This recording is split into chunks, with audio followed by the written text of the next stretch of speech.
when human beings work inside corporate systems, and these systems have, well, you're not allowed to step out of line, we develop a way of thinking that is almost like it's a tribal way and it's kind of a religious way. And I'm curious to know how you guys feel about your ability to be completely independent outside of that and how that's affected the way you think about things. Because for me personally, like having all these conversations with so many different people about so many different subjects, I'm a different person. Yes. Like I'm a completely different person. It's shaped me so, it's like the most bombarding, overwhelming education that it's like very difficult to process. But if you're in a corporate environment, it's very hard to think independently. It really is. You don't have the time. You don't have the notion. You definitely don't benefit from it. You don't have the incentive. That's the big one. If you speak out, you're fucking penalized. You can lose your job. Just things that aren't even like out of line. Like I remember there was a hockey guy. He was a hockey commentator, and he said that all lives matter, and he got fired. Holy shit. Yeah. It's like, it's just like, what an egregious misstep. Joe, all lives matter. You know, I got my start in media on MSNBC. Yes, I know. So, I mean, am I a different person from those days? God, I certainly hope so. That's why I wanted to bring it up to you guys. I go back and look at it. And, you know, some of it I watch and I'm proud of. You know, I focused on a lot of the same issues I do, like labor and economic inequality, economics, things that I really care a lot about, especially on foreign policy, though. Some of that stuff I go back and watch and I'm like, oh, my God, this is so cringe. And I just bought into the corporate line. Now, ultimately, shortly before I was let go, I did a monologue when Hillary Clinton was building up to run for president. It was back in 2014. So this was early on. And I did this whole thing that was like, she's sold out to Wall Street. People are going to hate this lady. She's like the terrible candidate for the moment. Please don't run. And I was allowed to say it, right? I delivered my thing. I did it exactly how I wanted to do it. Afterwards, I get pulled into an office and, you know, great monologue, everything's fine. But next time you do any commentary on Hillary Clinton, it has to get approved by the president of the network. Yeah. And think about, you know, I mean, I would love to say that I did further Hillary Clinton commentary. There's no doubt about it. But I would love to say that didn't affect me and I was just there to be a truth teller. But listen, I'm a human being. I'm sure I responded to the incentives in that system of like, I don't want to get in trouble with the boss. For sure. You know, and that's the way that it works. People, that's a very blatant example, but oftentimes people know where the boundaries are. They know what they're allowed to say, and so they don't need that direct intervention of censorship. And also, by the way, these people, most of them in, you know, cable news, they're not really there because they're talented. They're there because they're reliable purveyors of whatever it is that network wants to purvey. So that's ultimately why they get the job, and they understand the parameters of the task. Well, there's just a thing that happens when you're connected with someone. If you're connected financially, if you're connected in a friendship way, that's why cronyism works. Yes. That's a good point. Absolutely. They weasel their way in. And look, I can give you examples of it in my own life. Yeah. Like if anybody ever comes to me with any kind of criticism of Dana White, and I'm like, you're going to the wrong guy.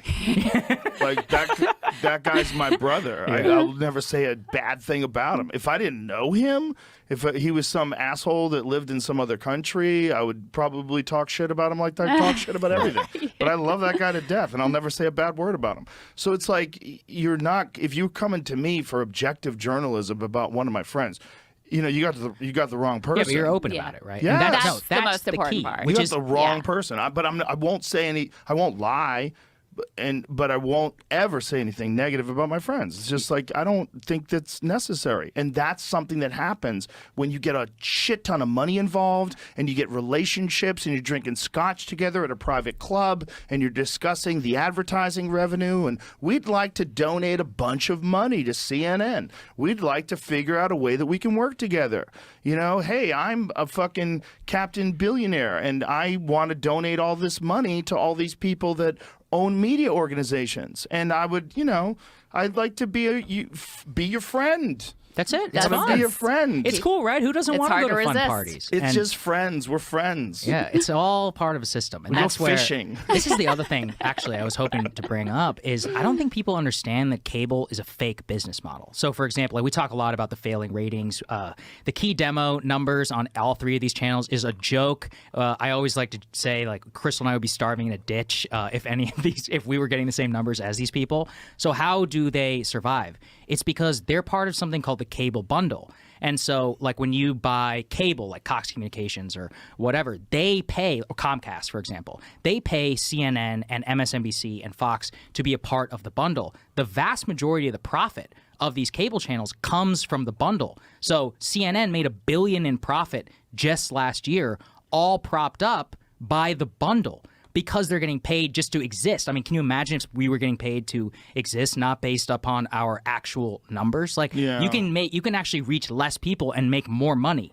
And so it's all part of this fake system. But I mean, the benefit is that with the rise of independent media, more and more advertisers are waking up. The less eyeballs, the less of an incentive for the bundle to actually pay them to be a part of it. And that's why I was actually really excited by Amazon striking that deal with the NFL, because I'm like, yes, get the rights away from these people, because that is what props up all kinds of bullshit that we don't have, like a small d democratic input with our eyeballs on CNN or any of these places. They can exist just fine without us. Like, to really kill them, we have to get away from live news on TV. That's the number one thing still propping them up today. Yeah. Yeah. It's kind of a zombie business model. But I will tell you, I mean, I have a lot of optimism, certainly about what we're doing, about the response to what we're doing, about the independent media ecosystem. But you and I were talking the other day, Joe, about, I do think it's a dangerous moment for people. And one thing we've been covering a lot on the show is you have a kind of breakdown in religion. So some of the stories that have kind of like held the country together and that people helped use to make sense of their life, or even the story about the American dream. A lot of these things are kind of breaking down. Now, that's a good thing because it creates a possibility for a new, more beneficial story. But in the meantime, it is just a like heyday for con artists and charlatans and, people who are willing to sell a narrative to, a lot of folks who feel kind of lost, kind of adrift, and don't like existing in that chaos. So it's like, whether they're being scammed by like SBF or this like Congressman George Santos who like made up every aspect of his life. That guy's amazing.